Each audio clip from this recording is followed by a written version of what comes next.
Hello, travelers, and welcome to Go See, Do Explore. Here, we dive deep into the heart of travel, sharing hidden gems, unforgettable experiences, and the stories that make each destination unique. Whether you're a seasoned traveler or dreaming of your next getaway, you're in the right place to get inspired. I'm Christopher. And I'm Ashleigh. And together, we'll set the course for your next great adventure and discover the stories that make each place unforgettable. It's time to go, see, and do more. Let's explore. Hello, everybody, and welcome to Go See, Do Explore, the podcast. So our topic for today is 10 things to do in Puerto Rico besides the beach. Puerto Rico is a big beach destination. I think I saw an article the other day that there are 300 beaches on the island. So obviously, that's a big draw for tourists and people that visit the island, but it's not the only thing to do on the island. So we thought we would go through some of our favorite things to do and ways that you can kind of include a little bit more culture into your vacation besides, just the beach. Include more culture and also see much more of the island. Yeah, that's true. If you're going to go all that way, you might as well. Like, there are beaches closer. If you're from the mainland United States, there are beaches much closer than that. Yeah, I mean, obviously, the beaches are only on the outside of the island. Well, okay. There's the whole middle you're missing if you only go to the beach. The whole middle. Yep, that's right. We're just going to run through this list of things to do, places to go. The first one is one we've talked about extensively now on this podcast. In fact, we dedicated a whole episode 2 episodes ago to Old San Juan. Old San Juan being the oldest part of the city of San Juan, the capital of Puerto Rico. And so I would say go listen to that episode, episode 40. But in brief, it's this very old European-founded city in the New World. There are old buildings, old forts, but also lots of interesting cultural attractions, things to do, fun place to hang out, cool old hotels. Yeah, a place that we like spending time. Good food. Good food. Yeah. The second thing on our list is to experience one of the bioluminescent bays. So there are 3 different year-round bioluminescent bays in Puerto Rico. There are bio bays, I think, in Florida and some other places like that too, but they're seasonal. In Puerto Rico, you can see the bioluminescence, the light in the water all year. It is just recommended if you want to get the best experience to go as close to the new moon as possible. Most tour operators will not operate a tour of a bio bay like 3 days on each side of the full moon. So just keep that in mind. If you are traveling during a full moon, it's probably not going to be an option to visit a bio bay. It's not because they're werewolves, right? Or wait, that's the full moon. Oh, yeah, that's right. That's what you're saying. Yeah. That was a dumb joke that I messed up. Do you want to try it again? No, it's fine. Probably the most accessible bioluminescent bay to most visitors in Puerto Rico is going to be Laguna Grande, which you can take tours to see from Fajardo, which is in the northeast corner of Puerto Rico. So Fajardo is only an hour and 15 minutes drive from San Juan. So if you are staying in the San Juan area, visiting Fajardo and visiting Laguna Grande is not a difficult task. Now, on the west side of the island in Lajas, there is La Parguera. Supposedly, this one is brighter than Fajardo. We have not visited this one. It's about 2 hours and 15 minutes from San Juan, and it's not far if you are visiting the town of Rincon or Aguadilla on the west side of the island. It is the only bio bay in Puerto Rico that allows swimming. I guess it's important to note that there's a lot of restrictions on the bio bays in Puerto Rico because anything that you put on your skin, so lotion, sunscreen especially, can damage the dinoflagellates that cause this lighting up reaction. Now, I mentioned, I believe in the last episode, the brightest bioluminescent bay in the world is Mosquito Bay, which is in Vieques, which is an outlying island of Puerto Rico. We did a bioluminescent bay tour of Mosquito Bay a little over a year ago, and it was, I say, one of the most incredible experiences of my life. Yeah, it was really fun. I really liked it too. Like I said, we haven't been to La Parguera, so This was definitely a brighter bioluminescent experience than what we experienced in Fajardo. You can see the fish swimming underwater. You put your paddle in the water and it just lights up immediately. One thing to note if you do want to visit Mosquito Bay is that you need to plan on staying at least one night in Vieques. It might be possible to do the Bio Bay and then get the last ferry of the day back to the mainland, but you're going to be cutting it very close. Yeah, and I wouldn't risk it. And driving in Vieques is not the easiest thing. So I would just give yourself at least one night on the island to, be able to take it a little bit easily. Yeah, you should do that anyway. It's a cool place to stay. I know I was a little bit marginally negative about it before, but I didn't mean to be. It's really cool. It's just there's not a lot to do there. Just be ready for that. But maybe that's great. If you're somebody this is things to do besides the beach. Oh, don't get off track. No. No beaches this time. But the beaches in Vieques are world class. But anyway, we're not talking about beaches. We can't talk about that. We don't talk about Bruno. We don't talk about beaches. Okay. Next one, right? Yeah, I think I talked about the Bio Bay for like 6 of the 8 minutes of this podcast. Okay. So yes, you can talk El Yunque. Yeah. El Yunque, the rainforest in the northeast corner of the island. Northeast. Yes. It's near Luquillo. It's near Rio Grande. It's over there. And it is, as I mentioned previously, the only tropical rainforest in the U.S. National Forest System. Makes it very unique. Most of the United States is not in the tropics, as you may or may not be aware. No, but there are other rainforests, so it's not the only rainforest. It's the only one. Washington State has some of those too. Right. They're just not tropical. So there's a lot to do here, from kind of your more traditional park experiences, such as hiking, mainly hiking, I would say. You're not going to be doing any kind of like boating in El Yunque, I don't think, right? No, I don't think so. Although like waterfall swimming is a big... Oh, sure. Yeah, that's something I often forget about. But yes, if you want to swim, but we're not going to the beach, then that's another swimming option for sure. The other thing, though, is not in the park itself, but sort of adjacent to the park or inside of the park land.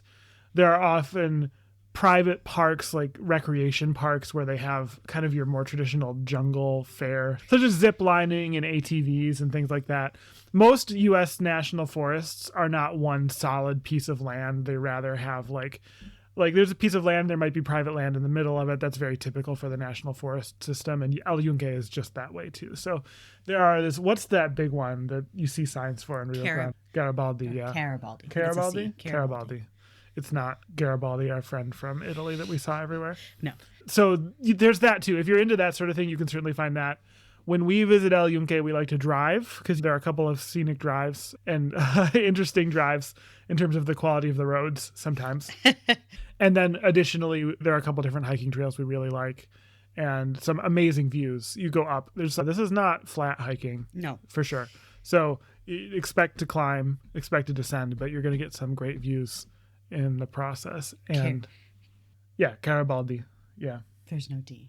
Garibaldi. Oh, Garibaldi. Anyway. Wow. I don't know if it matters, but well, we said it the wrong way a bunch of times. But anyway, El Yunque, great place to visit. So the main section of El Yunque, there is the El Portal Visitor Center, which we visited one of the times. There's not a ton of hiking near the visitor center, but there were a lot of like displays and information panels. Yeah. And video about the rainforest. So that was good to see, and learned a lot about everything that was in the rainforest. But there is a cost to visit El Portal. If you just go to the La Mina recreation area, which is where most of the trails are, there's no cost for entrance, but it's just recommended that you get there early because typically around 8 o'clock, it gets filled up. I think they can only allow 200 cars in at a time, and then they close the gate and they won't let anyone in until 20 cars come out, and they don't let you wait there. So so it's kind of an awkward thing. Just try to get there early if you want to do your hiking. And honestly, because of the heat, that's probably, if you're going to do a lot of hiking, you probably want to get there early anyway. Yeah. Also expect it to rain. It's the rainforest. It is the rainforest. So even if it's not raining, like wherever you're staying, it's probably going to rain there. Yes. Not to go too long on this, but the last time we actually went to a different section of the national forest that we had never been to, which was the El Toro Wilderness. And if you go to La Mina and it is closed and the gate's closed and they're not going to let you wait there, drive over to El Toro. There was not a lot of other people around. There's still all the waterfalls. There's one hiking trail. There's not a lot of hiking trails, but there is one. Was it the El Toro Trail? Yes. It was very, very muddy. And it's a hard trail. I think it's like 2 to 4 miles, something like that. So if you're up for getting a little dirty, the El Toro Trail is a good alternative to the ones that are in La Mina. Definitely. All right. The next one on our list is to do a rum tour. So if you're not aware, Puerto Rico is known for its rum. There are 3 big rum distilleries that you can visit in Puerto Rico. And I'm going to go through them, I think, from our favorite to our least favorite. The first one that I'm going to recommend is in Bayamon. It's not far from San Juan. And that is Ron del Barrilito.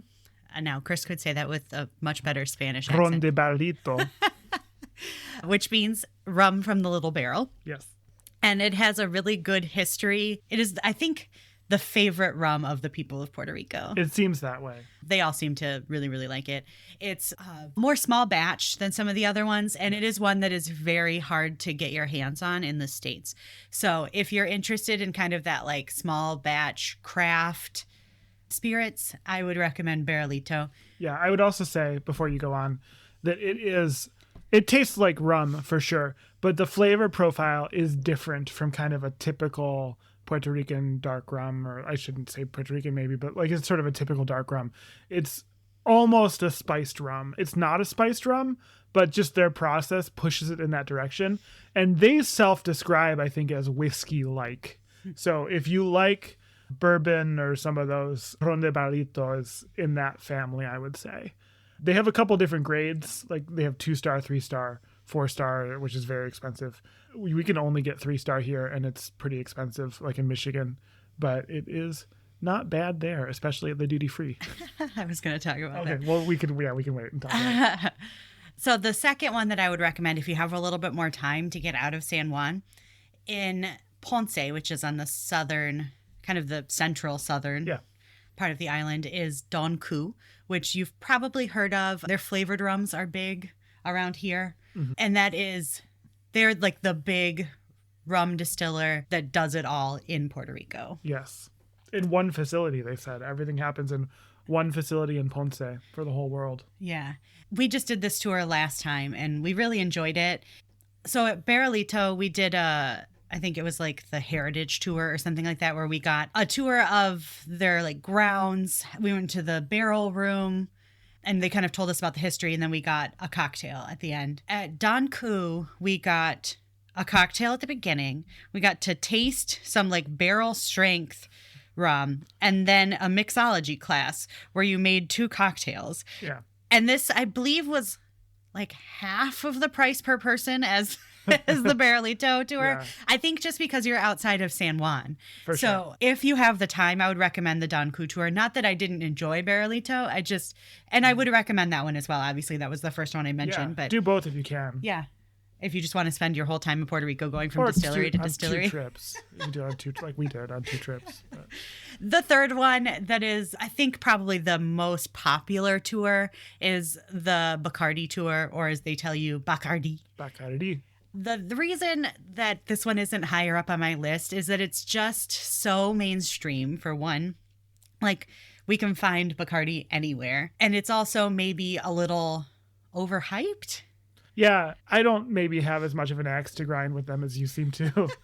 But I agree. Like, Bacardi is this big global brand. They're originally from Cuba. They have a really interesting history, too, where they were from Cuba, and in the Cuban Revolution, basically all of their assets were seized and they fled to the U.S. and sort of rebuilt their business in the U.S. They do have big production in Puerto Rico, but not uniquely in Puerto Rico. And they bottle, I think, in like Jacksonville, Florida. There's production all over. It's still worth doing, I would say. But yeah, if you're prioritizing, I'd definitely place that lowest on the list. And I believe their company is currently headquartered in Bermuda too. Anyway. You mentioned that on the last episode too. Did I? Apparently, I you really like. Yeah. Something about Bacardi. I don't know what it is. But the Bacardi tour, if you do I don't remember, it's something like the Heritage Tour or something like that, where you just kind of get a tour of the facilities. You learn there's some videos of the history, and then they give you a fancy little wooden coin for a cocktail at the end. Oh, we did get a sample of some of them. Yeah. That one is in Catano, which you can take a ferry from Old San Juan. So if you don't have a car and you're in Old San Juan, I think that's one of the reasons why this one is so popular, because it's very easy to get to. Yes. Now, there are also some smaller, more craft liquor experiences. Like the one on Vieques. Yeah. I was going to talk about Crab Island is a distillery in Vieques. We didn't get to go there. Whenever we go back to Vieques, that's on my list. And then there's also some small like moonshine, quote unquote moonshine distillers. I'm sure you can find more about the smaller ones on Discover Puerto Rico. Yeah, definitely. But those are the big ones for sure. And I would do Barrilito or Donku. Yes. Okay. Next one that we have kind of a fraught history with is to visit a coffee farm. So I think we mentioned previously there is coffee production in Puerto Rico. It's small but growing. It's one of the things that kind of went by the wayside in one of these waves of Puerto Rico trying to determine what their economy should be. But in the wake of Maria, one of the things that has come to Puerto Rico is a resurgence of agriculture and Puerto Rico trying to produce its own food products to some degree. And with that is coffee. Puerto Rico is one of the only places in the United States that really can grow coffee. And so they're doing it. It's very good. It can be very good, I should say. It's a pretty expensive undertaking. So don't expect just because you're in coffee country to find deals. It's not as cheap as Folgers. Well, that's true too. But it can be really incredible. So we tried to go to one a couple of years ago in Adjuntas, which is in the mountains in kind of the middle of the island. And the roads were so bad that our little rental car just couldn't do it. So be aware of that too. But then we went last year to one of the famous ones, Café Lareño in Lares, which is on the west side. And that was an amazing experience. We sat at their coffee bar and literally watched them bring in the coffee from the field for processing. It was really great. And one of the best, maybe the best cup of coffee I've ever had, I think. Wow. Yeah, I think so. I can't think of a better one. Not Colao. That one was really good too. Yeah, this time around, we didn't go to any coffee plantations, but we did go to several places that had Puerto Rican coffee. And we mentioned that, I think, on the last episode. But yes. The other thing I would say is just look for the hours on these. A lot of them are only open on the weekends. So yeah, especially if you want to do a tour. There was one, I don't remember what it's called, that we talked about doing, but they only offered tours Friday, Saturday, Sunday. And they had 3 tours a day and only one of them was in English. So it really limited when you could visit. If you just want to try Puerto Rican coffee, I can put that Discover Puerto Rico link in the show notes again. And that's easy to do. There are lots of places that you can do that. One thing I'll tell you to look for too, if you're going to buy some especially, is we encountered both 100% and blends for buying coffee. And that's pretty typical for any of the coffee growing regions where the coffee is really popular or maybe a little bit expensive. Like I think of Jamaican Blue Mountain and Kona as places where a lot of times when you see that label, it's actually a blend. We encountered that in Puerto Rico too. And I would say pony up for the 100%. Like if you're wanting to buy Puerto Rican coffee, buy Puerto Rican coffee. I would. We're 5 in. Is it time for the wine break? I think it's time for a wine break. Let's go to the wine break.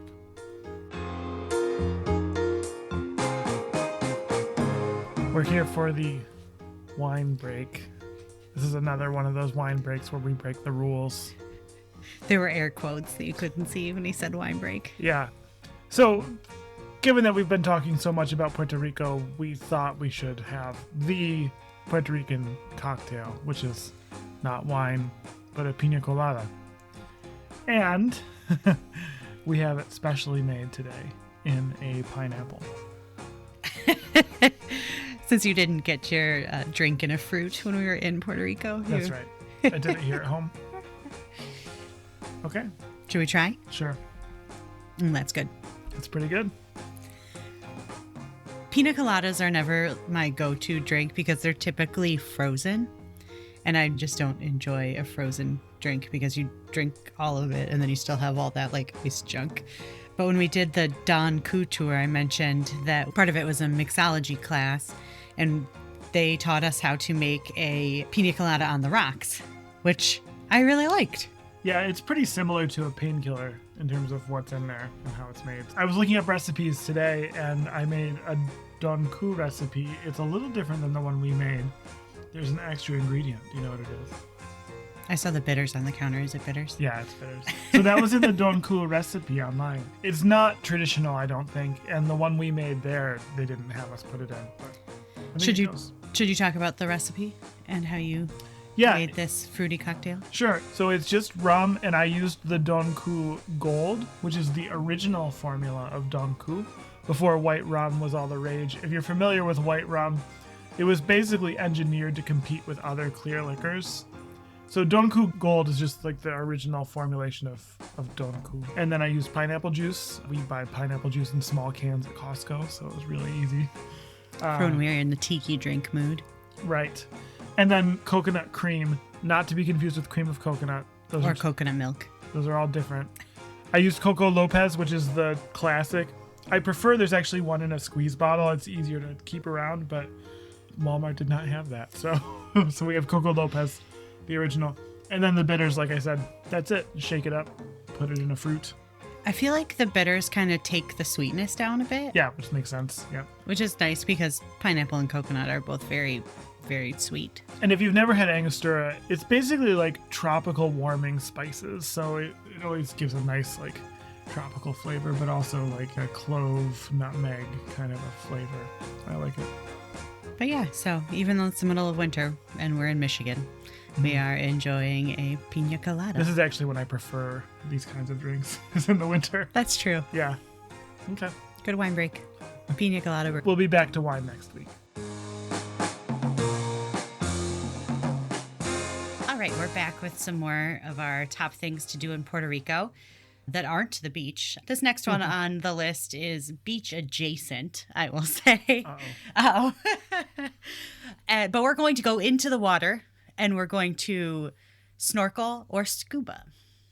That's right. So we don't scuba, but I know that people do scuba in Puerto Rico. So I put that, I put a slash there. I don't have any advice for you for scubaing because I've never done that myself. But we did go snorkeling last year when we were staying in Rincon. So we snorkeled from Rincon, right from the beach, right off of Steps Beach, and we swam to Tres Palmas Marine Reserve. And it was a really nice snorkeling experience. Got to see a lot of endangered fish, and our guide told us a lot about the native fish before we snorkeled. They talked about some invasive species that they have and how they like to eat them. Yeah. Yeah.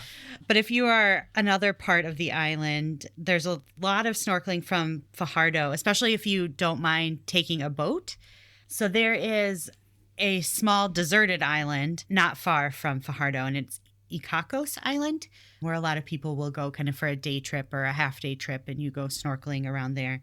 And Culebra, which is, the other of the major inhabited offshore islands, is also a really big snorkeling destination.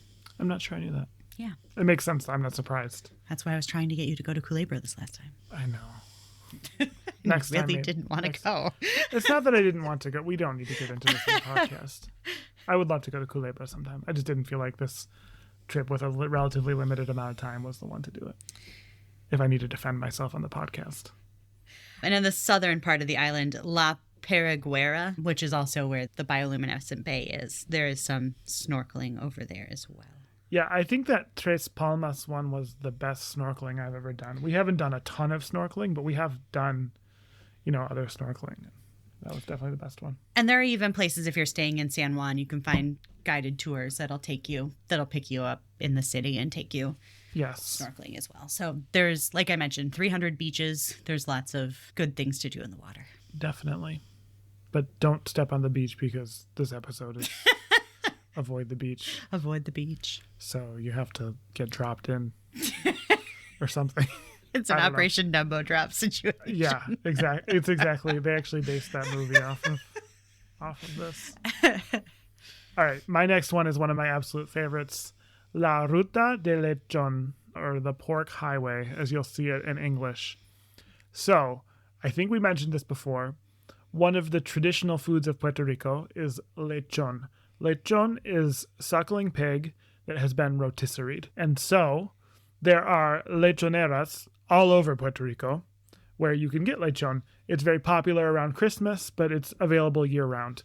It also has a cousin called pernil, which is pork butt, but it's the same kind of idea. So the lechoneras, like I said, are all over, but in particular in Calle and in Guabate, sort of in the central eastern part of the island up in the mountains, there's a big concentration of these lechoneras, and there's some really famous ones.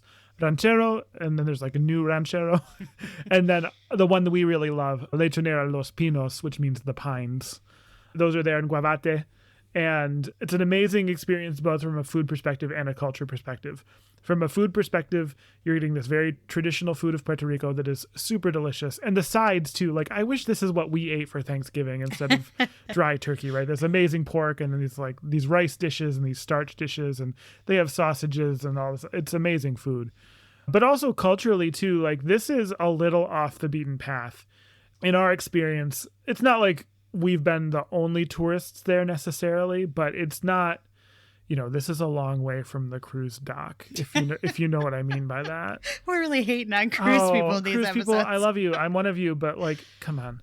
So it's great for so many reasons. What would you say about it? If you go on the weekends, it can be a little bit of a different experience than what we experienced the last time we were there on a Monday, which was people ordering food and sitting and eating it. The first time we visited, it was the Thursday before New Year's. I don't know if that had something to do with it, but they had a live band and the bar was open, and it was, I wouldn't say super crowded, but there were a lot of people around. It was busy. Yeah, it was busy. We went on a Monday. It was no problem finding a table. I think technically there was a bartender. Yeah, there was. But we didn't realize it. We so were we thought, a little afraid. Yeah, it was just a different experience. But Los Pinos, I believe, is open. They say 7 days a week. I don't know if that's 365 days a year, but I know they posted on Facebook that they were open on Thanksgiving. So maybe next year.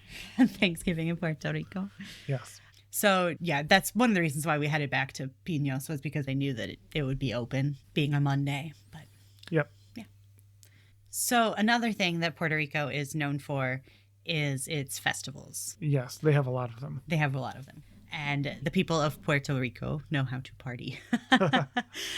Literally, the first festival of the year is the San Sebastian Festival, or Sanse, as they call it, which is in Old San Juan and celebrates the feast of San Sebastian with these kind of creepy papier-mâché heads. Creepy is not fair. You might find them creepy. But it's a big party that shuts down Old San Juan. I've heard that they close the roads. There's no cars. It's just, pedestrians.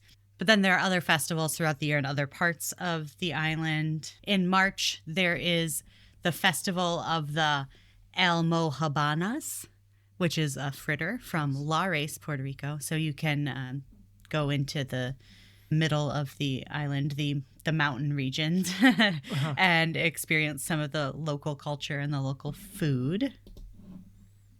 In late February, in Adjuntas, is Festival del Frio, which is kind of a funny idea because Puerto Rico is pretty much hot all year round. But they celebrate the coldest peak on the island in the mountainous region of Adjuntas in late February. How cold is it? Does it say? It doesn't say. And in Ponce, there is a carnival that lasts for a full week and ends the day before Ash Wednesday. So if you are looking for a Brazilian or maybe Brazilian carnival experience. The whole Hispanic world has carnival. Or, the New Orleans Mardi Gras. You can celebrate something similar in Ponce. There's a pineapple festival in Lajas in May or June. On June 23rd in San Juan is Noche de San Juan, which is St. John's Eve. And it is an unofficial celebration in the capital of Puerto Rico that celebrates the nativity of St. John the Baptist. That's a big party day all over. Because in Porto, and then in Madrid, too. In the end of November in Jayuya, there's a celebration of Puerto Rico's indigenous roots in the Festival Nacional Indígena. Festival Nacional Indígena. Indígena. That celebrates the Taíno people. Now, closer to Christmas time, the day before Christmas to be precise, all over the island, Noche Buena, which is Christmas Eve. Friends and families will gather and have their lechon and their arroz con gandules and drink coquito. Mm-hmm. We haven't talked about coquito yet. It's a coconut-based eggnog-y kind of drink. Yeah. I don't think there's eggs in it, but No, there's not. yeah. It's pretty good. And then on New Year's Eve, we have experienced New Year's Eve in Puerto Rico a few times, so I think we can talk about it. Fireworks are a big thing. Yes. All over the island. Somebody suggested what they do is they go to a high peak somewhere on the island so you can see the fireworks from all over. Yeah. That almost worked out for us. We were almost in that situation. Yes. But so that's just a little snapshot of the festivals throughout the year in Puerto Rico. Really all over the mountain or all over the island. We talked about Ponce and San Juan and the west coast of the island and in the mountains in the middle as well. So there's something for you no matter where you're visiting. You just have to make sure you plan your visits at the right time. Yes. One that I will suggest that we mentioned on the previous podcast, it was one of my tips, was to look for handmade items. Be careful that what you find is true, like handmade in Puerto Rico kinds of items and not something off of a container ship, because you can find both. But there are some really cool opportunities. We mentioned Puerto Rico Arts and Crafts in Old San Juan. Another really nice one on the west side is the Rincon Art Walk. I was confused by that term art walk. When I first heard of it, I thought it meant like you walked around. But no, it's more of like a craft fair that you walk around, but the vendors are in place. If that makes sense. So it's more like a craft fair. I thought it was more like a walking tour maybe or something like that, like an event, but no. And like look at the art as you walk, but no. So I bought a really cool like wooden mug made out of this wood that's only available in Puerto Rico, and it's super, super hard. It's really cool. I believe I would have to look at the calendar to be sure, but it happens, I want to say Wednesdays. Mm-hmm. Yeah, and in other cities, there are other things like that too. One of the things that Discover Puerto Rico, the Puerto Rican tourism company, does is they sponsor certain artisans too. And when you go to these, like we saw this time at Paseo de la Princesa also, is that you'll see that there's a banner or a sign or whatever that particular artisan has been sponsored by the Puerto Rican tourism company. And that's a way to keep some of these traditions going and keep them financially viable. It's pretty cool to see. And if you're interested in more art, there are art museums all around. We visited the Museo de Arte de Puerto Rico in Old San Juan. It's a small art museum, and it was free admission. It was a good way to kind of get out of the heat of Old San Juan in the middle of the day and get to see some interesting art. San Juan also has a contemporary art museum. If you're interested in that, it's located in a former school building. Also near Ponce, in the southern end of the island, is the Puerto Rico Olympic Museum, which is dedicated to the collection, conservation, documentation, and promotion of the history of Puerto Rican sports and athletes throughout history. I didn't know that one. Probably the biggest art museum on the island is the Museo de Arte de Ponce in the southern part of the island. They're kind of been in the middle of a renovation really since Maria. I think the building was hit pretty hard. But it is currently open on Fridays from 10 a.m. to 5, and then the last Saturday of the month from 10 a.m. to 5. A few years ago, they had all of their art at the Puerto Rican Heritage Museum. Is that what it's called in Chicago? I'm not sure. That sounds right. I can't remember. But that is kind of the biggest collection of Puerto Rican art, but it can be difficult to visit because of their limited hours. Yeah, one of these times we'll get there. Yes. So that's 10 things to do in Puerto Rico that don't require you to go to the beach. I have a bonus one to throw in, but it's a bonus one because you do have to kind of go to the beach.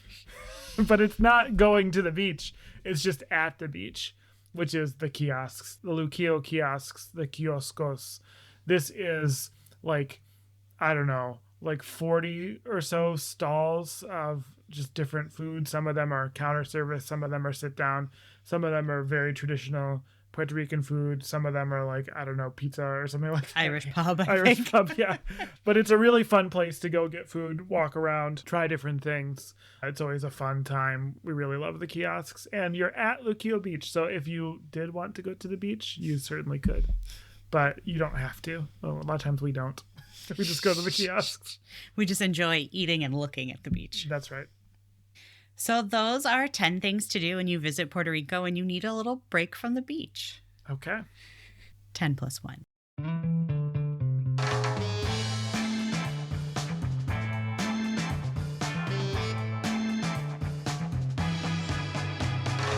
That's all for today's episode of Go, See, Do, Explore. Thank you for joining us and sharing in the wonder of travel. Keep the spirit of today's adventure alive by checking out our blog at goseedoexplore.com for even more travel inspiration.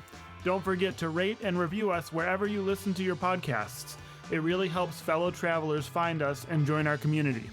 Until next time, keep exploring, keep dreaming, and keep traveling by any means necessary. I'm Christopher. And I'm Ashleigh, bidding you farewell and happy exploring.